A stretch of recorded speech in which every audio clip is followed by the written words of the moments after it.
Comme on a dit au début de notre édition, le président Abdel Fattah el-Sisi a reçu le trophée de l'Action arabe pour le développement pour l'année 2020, attribué par la Ligue arabe. Et afin de parler de cet aspect de développement en Égypte, les projets pour lesquels le président Al-Sisi a reçu ce trophée, et également afin de parler de cette coopération égypto-arabe et comment l'Égypte joue son rôle comme pilier de la stabilité dans la région. Nous avons l'honneur d'accueillir aujourd'hui Dr Ahmed Moubarak, professeur et analyste politique. Bonsoir. Bonsoir. Tout d'abord, je voudrais commencer avec ce trophée attribué au président Abdel Fattah el-Sisi. C'est un trophée attribué par la Ligue arabe aux personnalités qui ont marqué l'année par des projets de développement, méga-projets bien sûr, dans leur pays. Et c'est pourquoi le président Al-Sisi a été choisi cette année afin de recevoir ce trophée. Selon vous, comment peut-on voir ce prix ou ce trophée et comment peut-on qualifier la situation actuelle entre l'Égypte et ses confrères arabes à travers la collaboration au sein de la Ligue arabe? Tout d'abord, bonsoir à nos chers spectateurs. Je crois que ce que l'Égypte, bien sûr depuis longtemps, si je commence, ça fait très longtemps, l'Égypte avait toujours pris en charge certaines responsabilités envers les pays arabes.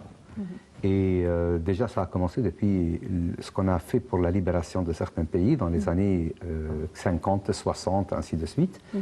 Et je pense que l'Égypte n'a pas de choix. L'Égypte, c'est le pays arabe le plus, je ne dirais pas que le plus important, mais c'est le plus grand pays arabe, surtout au niveau politique dans la région, et qui a prouvé avec sa puissance que c'est un excellent support pour ses frères arabes dans la région. Malgré ce qui se passe autour de nous, malgré les conflits, malgré cette situation non stable dans certains pays, je crois que peut-être si on n'a pas pu en 2011 et 2012 vraiment jouer notre rôle, mais je crois que la situation a été très claire pour tout le monde. L'Égypte n'était pas à 100% indépendante sous ce pouvoir, ou sous cette révolution qui a eu lieu en 2011, ce qu'on a déjà appelé révolution. Par contre, je suis complètement contre ce terme, parce que ce n'était pas une révolution, vraiment une révolution. Mais dès que l'Égypte a repris encore une fois sa place normale entre ses pays frères arabes, à partir de 2013-14, je crois que l'Égypte a commencé à rattraper la situation, surtout envers les conflits. Ce qui se passe autour de nous n'était pas qu'un danger envers un ou deux pays, mais c'était un grand plan pour une destruction totale à ces régimes qui se trouvent, pour un but, je crois que ce n'est pas le moment peut-être d'aborder ce sujet, mais le but était beaucoup plus puissant que ce qu'on l'imaginait à cette époque. Actuellement, les victimes, c'est la Syrie, les victimes, c'est l'Irak, le Yémen, et je crois que l'Égypte n'a jamais arrêté depuis à faire tout le support possible, soit politique pour défendre l'indépendance de ces pays et le retour de toute manière à ces régimes, sachant que le retour des régimes, c'est-à-dire le retour des citoyens qui étaient malheureusement rejetés dans beaucoup de pays dans le monde entier. Oui, c'est le retour à la stabilité. Absolument, absolument. Je crois que c'est ce qu'on cherche. J'essaie d'expliquer d'une façon peut-être un peu plus simple. Il y a aussi bien l'histoire de certaines situations non stables, comme par exemple en Yémen. Je crois qu'il est temps aujourd'hui d'appliquer et d'installer la paix, et c'est le plus tôt possible, parce que je crois que le plan est clair devant tout le monde, et il est temps de toute façon que les pays arabes tendent leurs mains, parce que l'Égypte tend la main de toute manière pour ces pays, un peu partout dans le monde, et surtout avec les pays puissants, défendant les intérêts et de la stabilité, que peut-être ce qu'on cherche n'est pas simplement les intérêts des pays arabes, mais il est temps, et je crois que la situation elle est claire, si ces pays arabes reviennent de nouveau à la situation stable, je crois que les intérêts de tout le monde, ainsi que les intérêts des grands, seraient garantis. Je crois que le président El-Sisi est partout aux Nations Unies, dans ses rencontres, quand il voyage partout dans le monde, je crois qu'il prend en charge les problèmes des pays arabes. Et je crois qu'il présente ça d'une façon très positive pour expliquer très très bien la situation de l'Égypte envers, et surtout récemment le problème de la Libye, qui je crois il était clair et net, c'est notre sécurité nationale, la Libye. Et je pense que l'intervention de certaines puissances dans la Libye, ce n'est pas pour ni le bien des pays arabes, ni le bien pour l'Égypte, ni même le bien pour ces pays étrangers, avec qui nous avons un très bon rapport et très bon accord. Et je crois que la situation, elle est claire.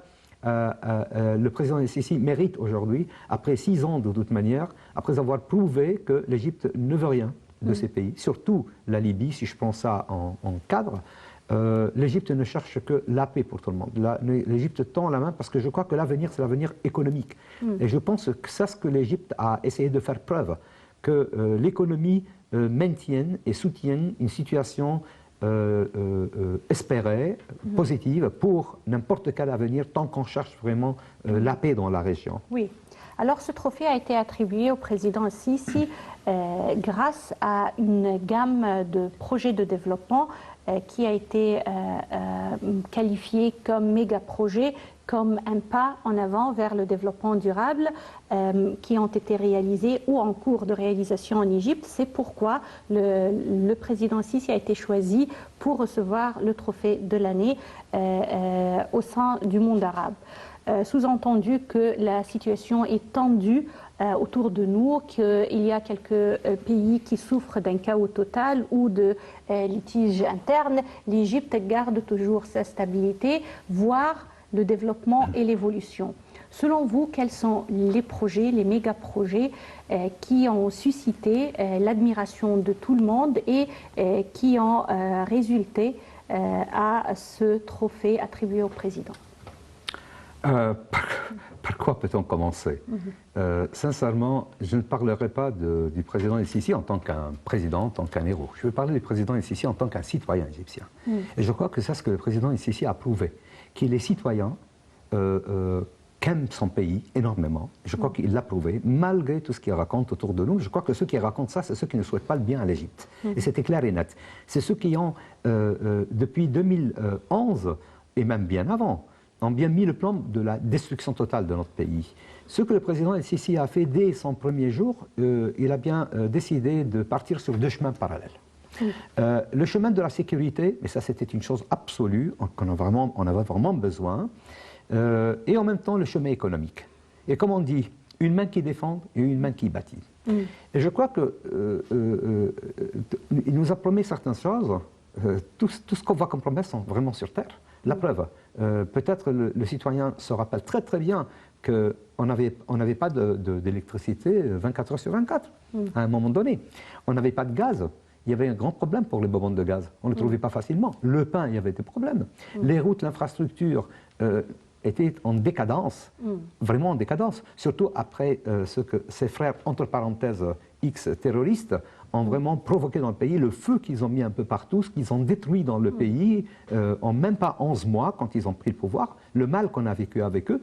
Je crois que le président El-Sisi, il était très bien organisé et il a bien mis devant ses yeux pas mal de secteurs. On ne peut pas travailler sur 1, sur 2, sur 3, non, il faut travailler sur tous les secteurs. Et je crois que c'est une question de, je dirais, une guerre avec le temps. S'il veut que son pays rattrape ce que nous avons perdu, et désolé de le dire, franchement, nous n'avons pas perdu que 30 ans, nous avons perdu 50 ans de développement, et il est temps maintenant de faire un effort, autrement nous serons vraiment en retard. Sachant que le monde autour de nous se développe, et nous sommes un pays de 100 millions et quelques, nous ne sommes pas un pays pauvre, nous sommes un pays très riche, mais malheureusement, nous étions mal exploités. Il n'y avait pas un plan bien organisé. Je ne voyais pas vraiment un gouvernement à 100%, je ne dis pas de mal de personne, mais nous n'avons jamais ressenti dans ces dernières quarantaine d'années qu'il y avait vraiment un gouvernement capable, sérieux, veut absolument, et d'une façon intelligente, bien organisée, résoudre les problèmes du secteur pétrolier, le secteur agricole, le secteur commercial.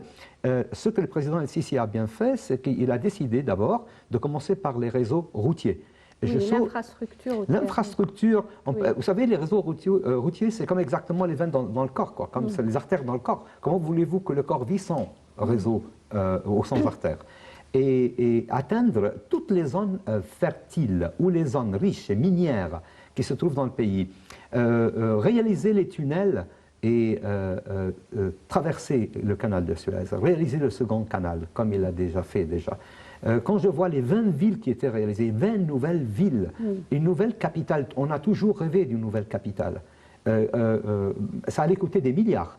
C'est vrai que quand je vois aujourd'hui les projets qui étaient réalisés, on a déjà dépassé les 2000 milliards. Alors, je ne sais pas si on peut imaginer le chiffre. Actuellement, quand je dis 2000 milliards, c'est une somme énorme de livres égyptiennes. Mais il a bien investi, il a bien mis l'argent où il fallait. Aujourd'hui, nous sommes on a atteint une autosuffisance en gaz. Et ça, c'est une chose extraordinaire. Et je crois que, je me permets de dire, c'est la bénédiction du temps. Cet homme est honnête, correct, et je crois que les chances s'ouvrent. La terre s'ouvre avec ce trésor. C'est comme ça qu'on dit. La preuve, tout ce qu'on voit comme projet, même l'agriculture, aller et penser de réaliser ou le fait de remettre de nouveau 1 500 000 fédans et cultiver, comme on dit, dans le désert et nous donner un résultat extraordinaire. Aujourd'hui, l'exportation dans le domaine agricole, c'est quelque chose d'extraordinaire. On n'attendait pas du tout qu'on allait atteindre ce chiffre par le domaine normalement agricole. Voulez-vous qu'on parle par exemple de la santé des Égyptiens? Quand j'imagine qu'il y a au-delà de 400 projets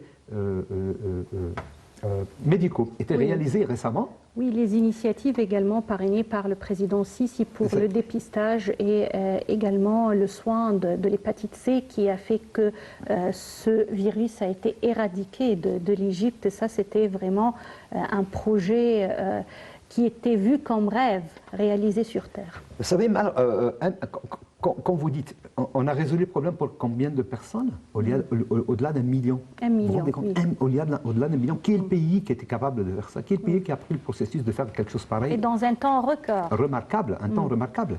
Il n'y a pas que ça. Quand je vois actuellement ce qui se passe avec le Covid-19, regardez comment on a pu, malgré tout ce qu'ils racontent autour de nous, ce n'est pas les vrais chiffres, pas les vrais. De toute manière, c'est les vrais chiffres, comme exactement, comme on voit un peu partout. Nous n'avons pas du tout une raison. Il n'y a pas de raison pour qu'on cache normalement nos chiffres, parce que les hôpitaux sont là, et si par hasard, et malheureusement s'il y avait des morts, on allait le déclarer. On ne va pas cacher les morts, on ne va pas cacher ce qui se passe dans les hôpitaux.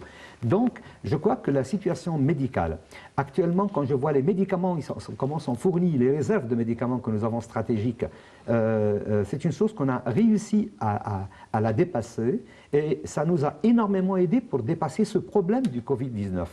Aujourd'hui, sachant qu'aujourd'hui, on peut aller à la pharmacie, je ne sais pas si les étrangers savent ou pas, ici chez nous en Égypte, on peut aller à la pharmacie pour demander des antibiotiques sans prescription de médecin.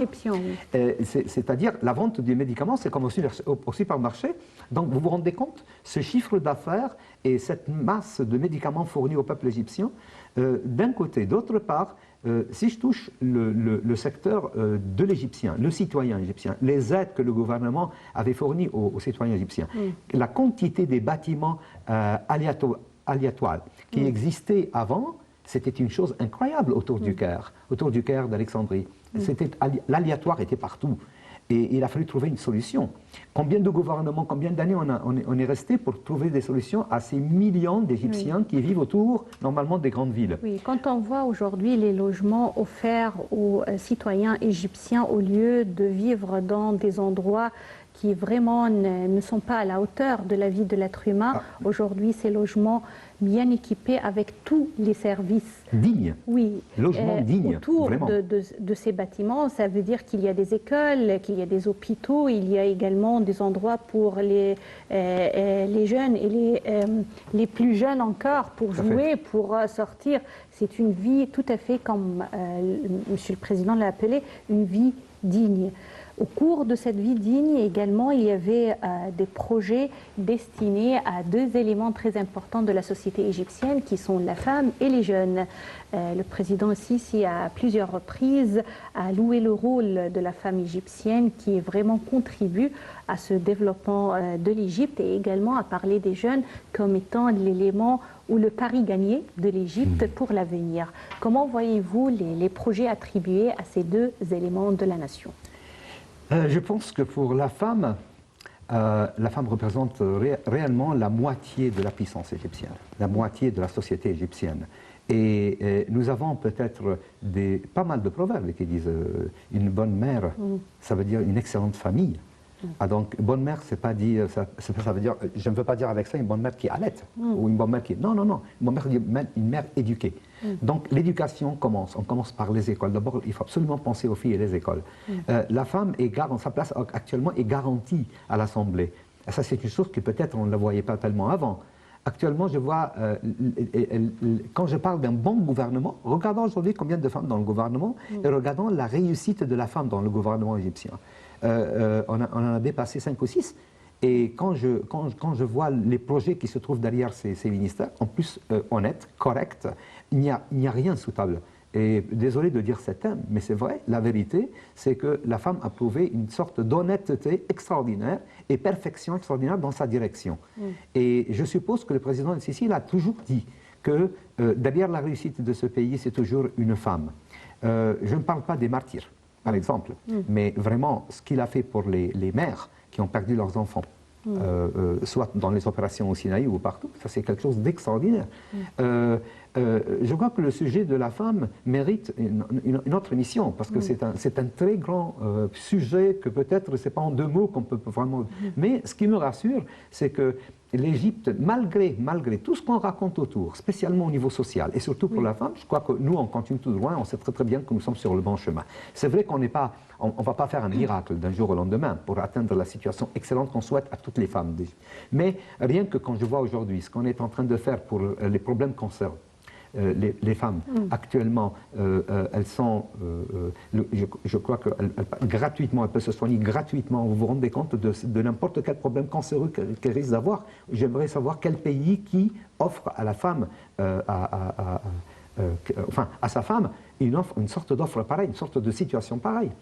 Les enfants, les jeunes, on est en train de transformer, développer tout le système éducatif égyptien. Oui. Et ça, c'est une chose que peut-être on n'imagine pas de toute manière les chiffres d'affaires qui étaient dépensés, parce que développer le système d'éducation, c'est l'enfant qui va profiter plus tard.